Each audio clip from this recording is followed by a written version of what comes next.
one thing, what is what you have, what are your debts, and the difference is what is yours.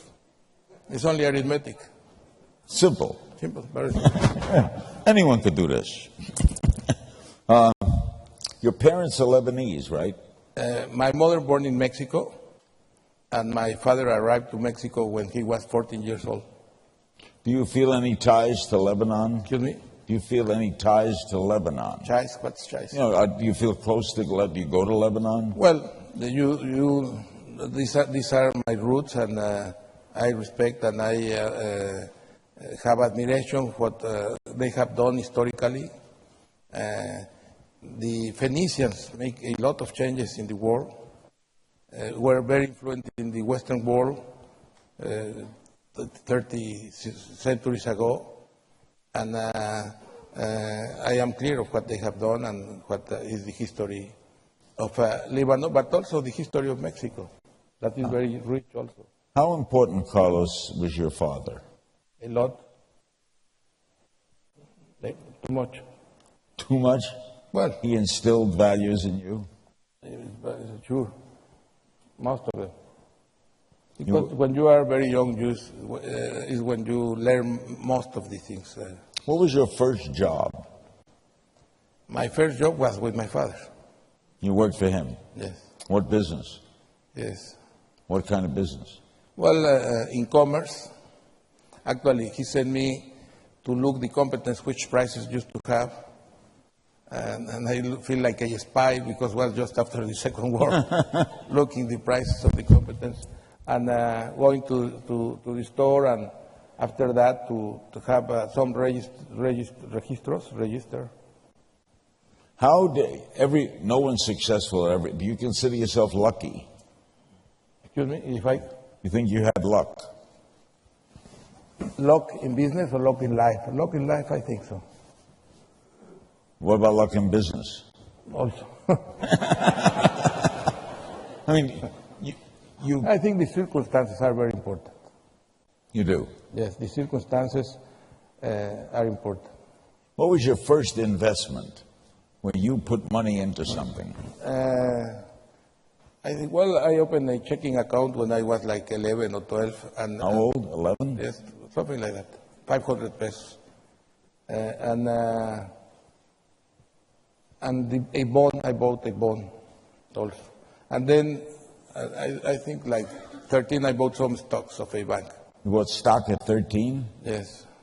Something like 13 or 14. Do you remember what the stock was? Yes, a bank. My father used to have 1% of this bank, and I bought 30 stocks. So, have you had failures? Failures? Yes. No, what I say to my children, you need to have failures, but try to make small failures. Small mistakes, also in business and in life, not to make big mistakes. You learn from mistakes? Always. And from the mistakes of the others, you need to learn also. It's more important to learn of other mistakes that make your mistakes to learn. Let's discuss some current things. In an age now where everyone is worried about the newspaper business, and they say it's a fading business, you invested in the New York Times. Why? Well, two reasons. First, newspapers are two things. Are news or contained in paper. Paper is a secondary thing. The important thing is the news and the content. Right. Doesn't matter if it is in paper. The problem is that who is getting down is the paper, not the news, or not the content. And the content and news are going to other means, electronic means.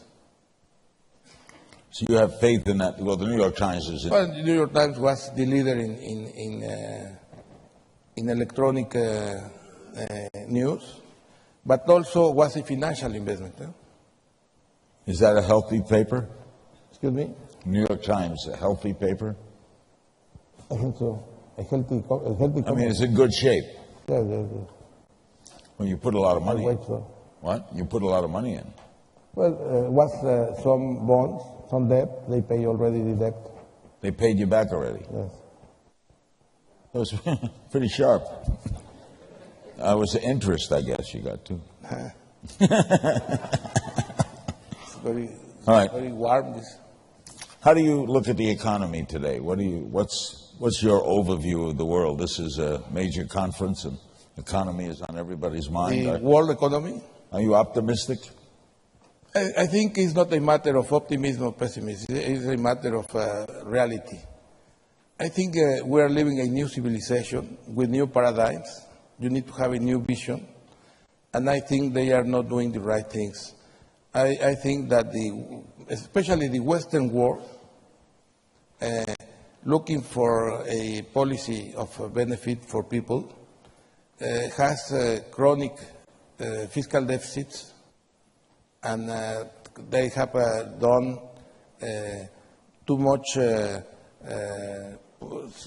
political and supposedly social benefits that were unsustainable. When 50 years ago, the age of retirement was 65, the average life was 60 maybe or 55, and now that the life expectancy is 85 or 90, they get down the pensions, and now if you put actuarially these figures, all of them are bankrupt because they have a big debt there. And I think they are doing a bad solution of the problems. They are using only political and fiscal policies that were used in the 20s, in the 30s, that don't work now. And in the past, for the underdeveloped countries, they use very strong fiscal policy. That means that the crisis was paid by the consumers with a decrease in the consumption. And in the developed countries was paid by the savers, getting down the interest rates. Now they are affecting both, with negative interest and with the restriction in the economic policies, mainly in Europe. I think they are doing many mistakes. And the other thing is that in the old societies, the state were monolithic and were on of everything. They maintain the same rules. I think that what should be done in Europe is to make structural changes that are very clear. I think that should be more easy to accepted by the population, that this great social and problem that they have with so high unemployment. When you look that some countries have 50-something% unemployment in the young people without hope, it's crazy. It's the worst news that you can have, that a country has more than 50% of his population. What do you do about that, though? I think you should do many things. First of all, you can correct the public finance of a family or a country by increasing your income, your revenues, decreasing your expenses. That is what they are doing.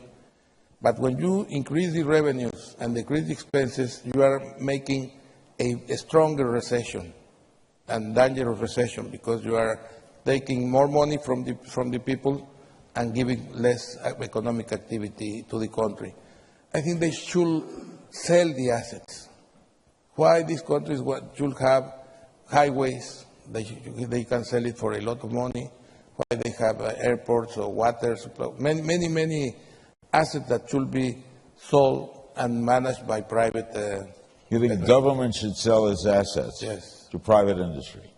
That's one point. And the other is that the public investment that they are not doing because they have a big deficit, they should look that the privates can do that investment in public-private partnership or other kind of concession. There are many concessions, let's say, in highways to 20 years. Well, it is private during 20 years. It is built during 20 years. And every day is a asset for the government. In 20 years, it's 100% owned by the government. It's going back to the government, no? I think it's the best formula.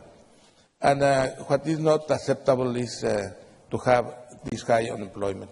That's one point. The other point, I think that people should work and retire older and work less hours since today, as says John.